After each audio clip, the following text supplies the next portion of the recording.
আসসালামু আলাইকুম প্রিয় দর্শক, রাষ্ট্রপতি মোহাম্মদ শাহাবুদ্দিন সাহেবের যে পদত্যাগ, এটা এখন সময়ের ব্যাপার।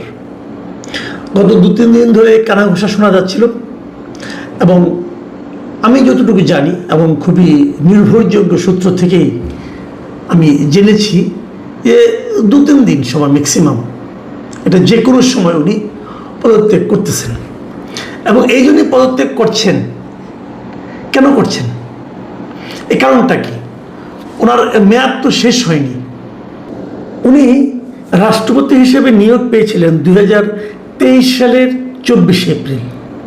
সেই হিসাবে 2028 সালের এপ্রিলে ওনার মেয়াদ শেষ হওয়ার কথা, আর এখন চলছে 2026 সালের জুলাই মাস।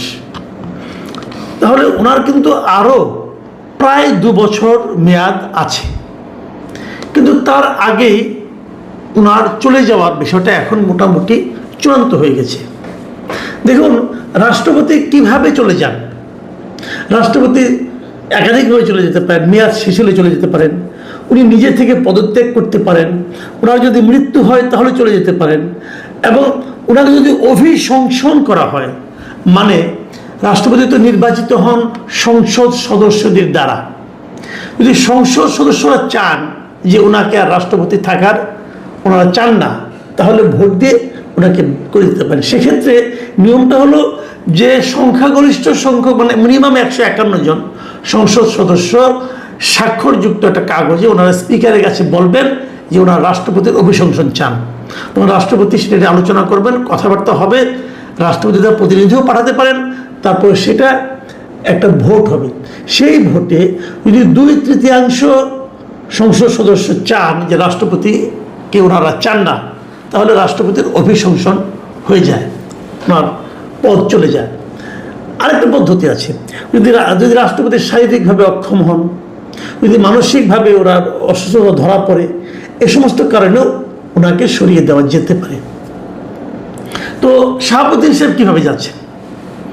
শাহাবুদ্দিন সাহেবকে অভিশংসন করা হবে এটা নিশ্চয়ই উনি চান না, আমি যতটুকু বুঝি চান না। এবং আমি এটাও বুঝি ওনার সঙ্গে সরকারের সম্পর্কটা একেবারে দা কুমড়ার মতো নয়। উনি আসলে নিজে থেকে পদত্যাগ করতে চাচ্ছেন, পদত্যাগ হয়তো করবেন। উনি এর আগেও একবার বলেছিলেন যদি এই সরকার তাকে রাষ্ট্রপতি হিসেবে না চায় তাহলে উনি থাকবেন না। মানে এটাই স্বাভাবিক, কারণ উনি ঝগড়াঝাটি করে থাকতে চাচ্ছেন না, উনি মান সম্মান নিয়ে যেতে চাচ্ছেন। এখন যদি মান সম্মান নিয়ে উনি যেতে চান তাহলে তো কোনো সমস্যা নেই, উনি যেতেই পারেন, উনি নিজে থেকে পদত্যাগ করবেন, তারপর বিএনপি আরেকজনকে বানাবেন। আর যদি উনি পদত্যাগ না করেন, ধরা যায় বিএনপি চায় কিন্তু উনি পদত্যাগ করতে চাচ্ছেন না, তখন কি হবে? অভিশংসনের আয়োজন করা হবে, আরও কিছুদিন চলবে এবং একটা সম্পর্কটা তিক্ততার পর্যায়ে পৌঁছবে। সেটা হওয়াটা স্বাভাবিক না।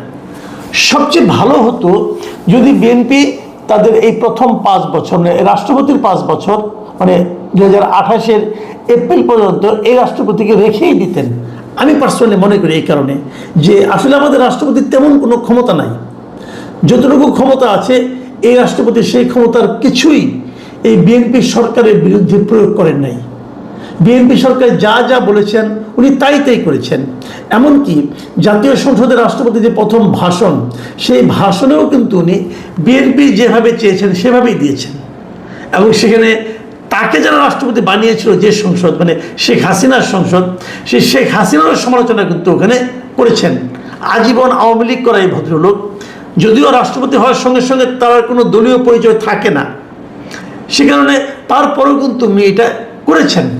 এটাকে আমি খুবই পজিটিভভাবেই দেখি, কারণ বিএনপির সঙ্গে তার সম্পর্কের যে একটা পজিটিভ একটা চেহারা, এটা এই ঘটনার মাধ্যমে প্রকাশিত হয়েছে। সে কারণে আমার ধারণা ছিল যে বিএনপি ওনাকে রেখেই ওনার মেয়াদকালটা পূর্ণ করতে দিবেন। এতে বরং বিএনপির উদারতার একটা প্রমাণ আসত। বিএনপি যে আসলে একটা গণতান্ত্রিক ধারা অব্যাহত রাখতে চায় সেটা এখানে প্রমাণিত হতো। বিদেশে অনেক উদাহরণ আছে, যেমন আমি একটা ছোট্ট উদাহরণ দিয়ে বলি যে ভারতে কংগ্রেসের সর্বশেষ রাষ্ট্রপতি ছিলেন প্রণব মুখার্জি। 2014 সালে যখন নাকি বিজেপি গভর্নমেন্ট আসে, তখনও কিন্তু প্রণব মুখার্জির মেয়াদ শেষ হয় নাই। প্রণব মুখার্জি বিজেপি আসার পরেও আরও 2-3 বছর উনি ছিলেন এবং উনি ওনার মেয়াদ পূর্ণ করেই গেছেন। ওনাকে চাইলে কি বিজেপি অপসারণ করতে পারতো না? পারতো। ওনাকে ওই যে চাপ দিত, প্রণব মুখার্জি নিজেও চলে যেতেন, কিন্তু তার কিছুই করেননি। বিজেপি ওনার সঙ্গেই সংসার করেছেন বলবো আর কি। এবং উনিও বিজেপিকে বিব্রত করার মতো তেমন কিছু করেননি, কারণ রাষ্ট্রপতির পদটা হয় সাধারণত অরাজনৈতিক। অরাজনৈতিক এই অর্থে তিনি যে দলই করুক না কেন, যেই মুহূর্তে উনি রাষ্ট্রপতি হবেন সেই মুহূর্তে উনি দলের সঙ্গে সম্পূর্ণ সম্পর্ক সম্পূর্ণ ছিন্ন করে তারপরে এখানে আসবেন। এটাই নিয়ম, বাংলাদেশেও এটাই নিয়ম। তো সেই হিসাবে শাহাবুদ্দিন সাহেব একজন অরাজনৈতিক ব্যক্তি। কিন্তু আমরা দেখলাম যে বছর না পেরোতে, মানে 6 মাস পার না হতেই বিএনপি ওনাকে আর সহ্য করতে পারছেন না। কেন পাচ্ছেন না?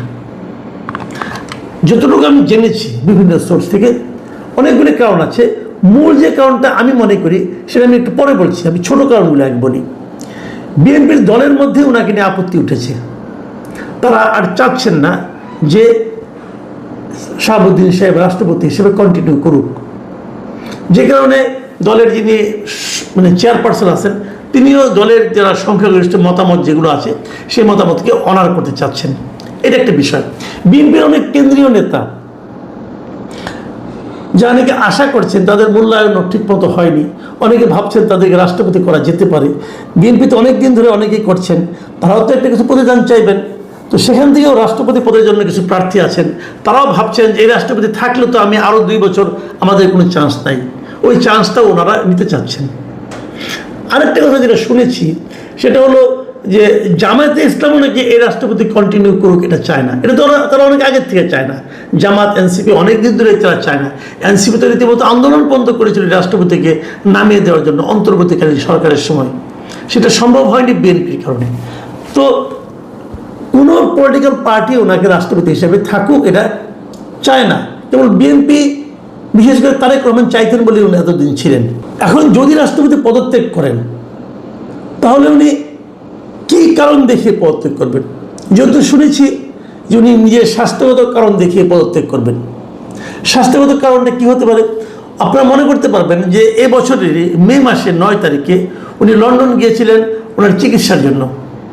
লন্ডনে যে লন্ডনের কেমব্রিজের রয়্যাল পেপওয়ার্থ হাসপাতালে ওনার স্বাস্থ্য পরীক্ষা হয়েছে, অ্যাঞ্জিওগ্রাম করা হয়েছে এবং সেখানে তার হৃৎপিণ্ডে ব্লক ধরা পড়েছে এবং ব্লক ধরার পর সেখানে অ্যাঞ্জিওপ্লাস্টি করা হয়েছে, মানে স্টেন্ট বসানো হয়েছে। এটা কি চিকিৎসা তো ওনার হয়েছে হার্টের।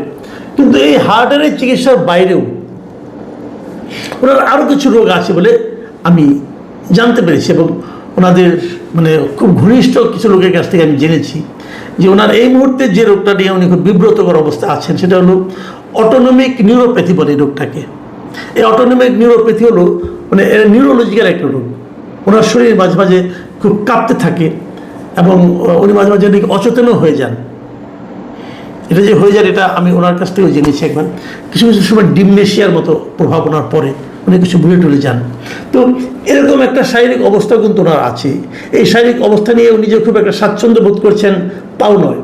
লন্ডন গিয়েছিলেন চিকিৎসার জন্য, সেটা তো হার্টের চিকিৎসা হয়েছে এবং সেই যাওয়া নিয়েও আমি যতটুকু শুনেছি সরকারি দলের মধ্যে এক ধরনের কানাঘুষা যে কেন এত টাকা খরচ করে লন্ডন যেতে হলো, অ্যাঞ্জিওপ্লাস্টি তো আমাদের দেশেও করা যায়। তো এটা নিয়ে উনি বিব্রত যে উনি রাষ্ট্রপতি হিসেবে গিয়েছেন, সেটা নিয়ে কানাঘুষা হচ্ছে, ওনার জন্য তো বিব্রতকর। তো উনি চাচ্ছেন হয়তো, এমন যতটুকু শুনেছি যে উনি রাষ্ট্রপতি হিসেবে পদত্যাগ করার পর সপ্তাহখানেক দেশে থাকবেন, তারপরে চিকিৎসার বাইরে যাবেন, সিঙ্গাপুরে অথবা অন্য কোথাও যে চিকিৎসা করাবেন, এরকম কথাও শুনেছি। যাই হোক, মোদ্দা কথা হচ্ছে আমরা আমাদের রাষ্ট্রপতি শাহাবুদ্দিন আহমেদ সাহেবকে হয়তো আর পাচ্ছি না। আমাদের জন্য উনি ছিলেন আমাদের দেশের 22তম রাষ্ট্রপতি। আমরা 23তম রাষ্ট্রপতির জন্য অপেক্ষা করব। কিভাবে হবে এইটুকু বলে শেষ করি আলোচনাটা। যেটা হবে, প্রথমত যেটা হতে পারে যে উনি চলে যাওয়ার পর আমাদের যিনি স্পিকার আছেন তিনি ভারপ্রাপ্ত রাষ্ট্রপতি হবেন, উনি রাষ্ট্রপতি হিসেবে দায়িত্ব পালন করবেন। তারপর হয়তো একটা নির্বাচনের মাধ্যমে একজন স্থায়ী রাষ্ট্রপতি নিয়োগ করা হবে। এরই মধ্যে বেশ কয়েকজনের নাম শোনা যাচ্ছে তালিকায় যারা আছেন যে কাদেরকে করা হতে পারে। এবং খুব বিস্ময়কর হলো বেশ কয়েকজন পলিটিশিয়ানের পাশাপাশি একজন আমলার নাম শোনা যাচ্ছে। মানে আমি এতে খুবই হতাশ এবং বিস্মিত হয়েছি। এবং সে আমলায় এখনও উনি কিন্তু মন্ত্রী পরিষদ সচিব হিসেবে কাজ করছেন, ডক্টর নাসিমুল গনি। ওনার খুব একটা সুনাম আমি শুনিনি। রাজনৈতিকভাবে যে ওনার খুবই একটা সুনাম শোনা গেছে এটা আমি শুনিনি, বরং হিজবুত তাহরিরের সঙ্গে, নিষিদ্ধ সংগঠন, তার সঙ্গে ওনার একটা সম্পর্ক ছিল বলে এক ধরনের কিন্তু আলোচনা আছে। তো তাকে শোনা যাচ্ছে উনি নাকি জামাতের পছন্দ, অথবা উনি নাকি যুক্তরাষ্ট্রের পছন্দ, এই ধরনের কিছু কথা আকাশে বাতাসে শুনি আর কি। তো এটা যদি হয়, বাংলাদেশে কোনো কিছুই অসম্ভব না, এটা সব সম্ভবের দেশ। যদি এটা হয়, আমি মনে করি এটা বিএনপির জন্য হবে খুবই ঝুঁকিপূর্ণ একটা কাজ। কারণ বিএনপি এরই মধ্যে বেশ কিছু কাজ করেছেন, বিশেষ করে ওনার পররাষ্ট্রমন্ত্রী নিয়োগ করাটা, এই ডক্টর খলিলকে, এটা নিয়ে কিন্তু বিএনপিকে এখনও তো কিছু টের পাচ্ছেন না। দেখবেন সামনের দিনগুলিতে এটা নিয়ে বড় একটা প্রশ্নের মুখে বিএনপিকে পড়তে হবে। আর যদি নাসিমুল গনিকে করা হয় রাষ্ট্রপতি, তো সেটা একটা ভয়ঙ্কর পরিণতি পাবে বলে আমার মনে হয়। আবার এমন হতে পারে সরকার যদি মনে করে ভয়ঙ্কর পরিণতি হোক, আমরা চ্যালেঞ্জটা গ্রহণ করলাম, তাও হতে পারে তারা চ্যালেঞ্জ গ্রহণ করলেন, আমি জানি না তারা কী করবেন। কিন্তু যদি রাজনৈতিক ক্যারেক্টার হয়, সেক্ষেত্রে যাদের নাম শোনা যাচ্ছে, বিএনপির সিনিয়র যারা লিডার আছেন তাদের মধ্যে বেশ কয়েকজনের নাম শোনা যাচ্ছে। এর মধ্যে ডক্টর মোশাররফ হোসেন, খন্দকার মোশাররফ হোসেন, মির্জা ফখরুল ইসলাম আলমগীর, ডক্টর আব্দুল মঈন খান, নজরুল ইসলাম খান, এদের নাম শোনা যাচ্ছে।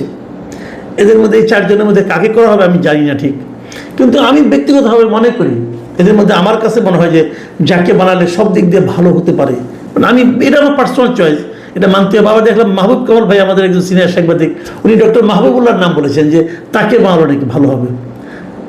তো হতে পারে, যে কাউকে হতে পারে।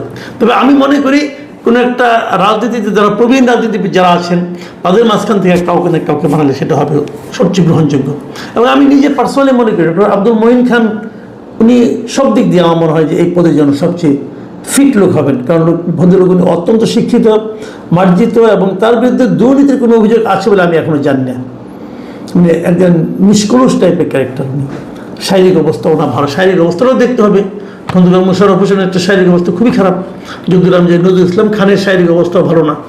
কাজে আমি নিজে ব্যক্তিগতভাবে মনে করি যদি ডক্টর আব্দুল মঈন খানকে করা হয়, এটা তাদের নিয়ে আমি জাস্ট আমি একটা হাইপোথেটিক্যাল কথা বললাম আর কি। তবে এটা ঠিক, আমরা খুব শিগগিরই হয়তো এই সপ্তাহের মধ্যেই অথবা এক মাসের মধ্যে আমরা একজন নতুন রাষ্ট্রপতি পেতে যাচ্ছি, যিনি হবেন 23তম রাষ্ট্রপতি।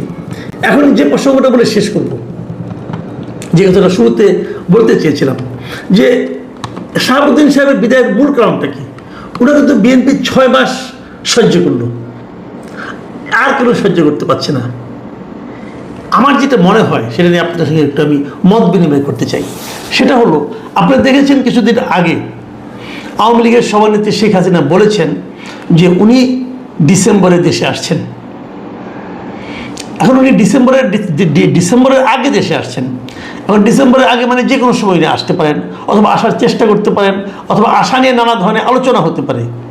এই যে আওয়ামী লীগের ফিরে আসা, ফিরে আসতে চাওয়া, আওয়ামী লীগ সভানেত্রী ফিরে আসতে চাওয়া, এটা নিয়ে কিন্তু বেশ কিছু ঘটনা ঘটেছে। ভারতের ভূমিকা এখানে কি? ভারত হঠাৎ করে কেনই বা তাদের অত্যন্ত প্রভাবশালী একজন মন্ত্রীকে আমাদের এখানে হাই কমিশনার করে পাঠালেন, মিস্টার দীনেশ ত্রিবেদীকে, সেটা নিয়েও এখানে আলোচনা হচ্ছে।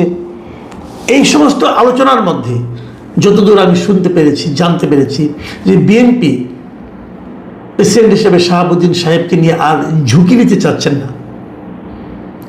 উনি মনে করছেন যে ওই আশার সঙ্গে উনি যদি প্রেসিডেন্ট হিসেবে যখন থাকেন, তখন এই ব্যাপারটা সব মিলিয়ে বিএনপির জন্য একটু ঝুঁকিপূর্ণ হতে পারে।